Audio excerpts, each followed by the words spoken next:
hot ganja.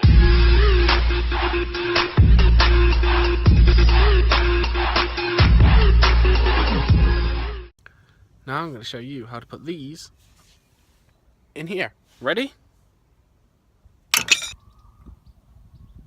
Done.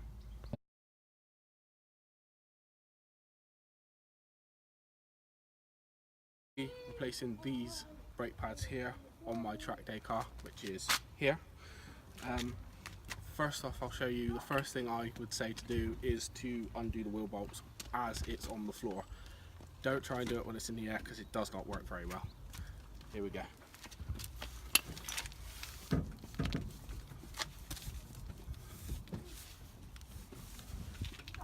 If they're very tight like this one, I would suggest to try then using your foot as leverage, as it usually does loosen up a lot easier that way. So just put it on, press down, and they usually come off. First tip. Right, once you've done that, undone these bolts here, not all the way off though, because the wheel will probably fall. You want to get your jack in position. Once your jack's in position, just turn it a little bit till you can start feeling it lifting the car. Then you'll get your bar, put it in, and start jacking it up. Unless you have a trolley jack, which I do have, but I'm not using it in this video. I just thought I'd do it this way, as this might be the way that most people will do it. The bolts out now completely, and we're just going to lift it off. Simple. Put it down beside us. Now, if I have it here a minute, now just down in behind here on this caliper, there is two bolts. There's this one and this one, which will just physically remove this part, just the main caliper, not the actual hanger here. If you want to remove the whole lot, it's actually a bolt here and then a corresponding one lower down. I am, in my application, going to remove the whole thing, as I'm going to be cleaning all of this up and spraying them in red. So you don't have to do this step. I am doing this step as this is what I would like to do. Now this here is my calipers off.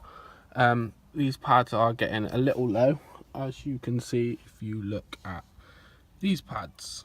You see the difference between the thickness of that and of that.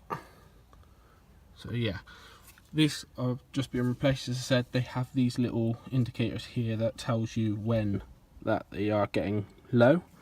These original pads do have one on that side. The other side of this car didn't, and they were getting near to that point. Said mine, I've taken it off by the whole thing, not just by the actual caliper, as I'm going to be cleaning it up. So I will show you in a minute once I've got it cleaned up and what it looks like. Thanks. Okay guys, I did end up taking this caliper hanger off itself because one of these pins here decided to seize in, so I had to get a pair of pliers or a spanner of some sort on top of here, because it's got two flat edges. You can just about make out one at the top, one at the bottom, and you just basically keep spinning it around, spin it around, spin it around till it comes loose, and then you can basically pull it out. Once you pull it out, I just basically cleaned all the shaft off with my drill with a wire wheel, put fresh grease in it and on it, put it back together, and it works really well now. I might do a little bit of a clean up on the other one, but it does move the other one. Also, I decided to give my disc a wire wheel as well, because it had surface corrosion on my nice new disc I just bought. The car hasn't been used yet, it hasn't done a track day, it has literally just been moved from my old address to my new address. And yeah, basically that's it. So I'm just upgrading these brakes, ready for my track day. As I said, it's got now vented, as you can see these slots in here. It did originally have solid steel discs, which were just solid thick discs basically like that, which actually did not a lot. they would have overheated straight away on a track, which in turn meant I needed bigger calipers to put this disc on. That involved having to get them off of a different car, basically. This one is a Rover 200. I had to get off of a Rover 75, my calipers, which do fit. They fit just fine, and now means that I can have vented, upgraded discs, basically, so they don't overheat as fast. A lot of people would probably suggest that just cheap pads like these aren't any good, but the problem lies basically is that I will be doing basically my first track day. I don't feel necessary to go out and spend maybe £150 on a set of brake pads like the Frodo pads, whereas at the moment I can find my limit on braking with these and won't cost me too much. Bearing in mind these ones were about £15, so they're not expensive at all.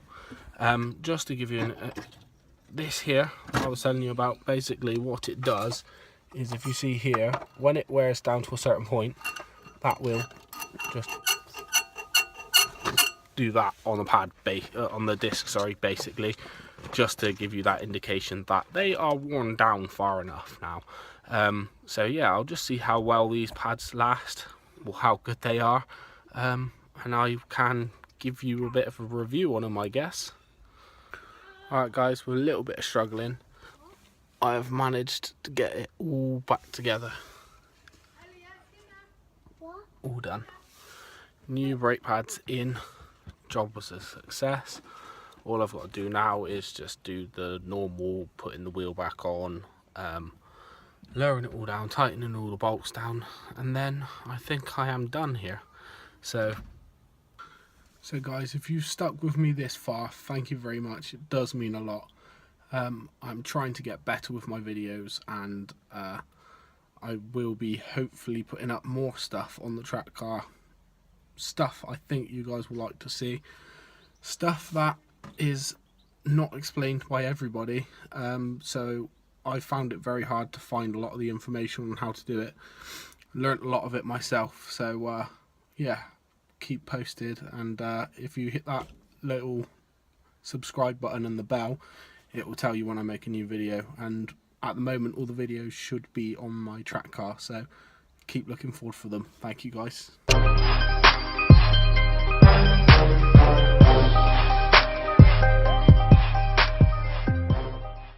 Next video up will show you guys how to turn this little toggle switch to power your fan on your track car, all without even having the ignition on. So please be subscribed.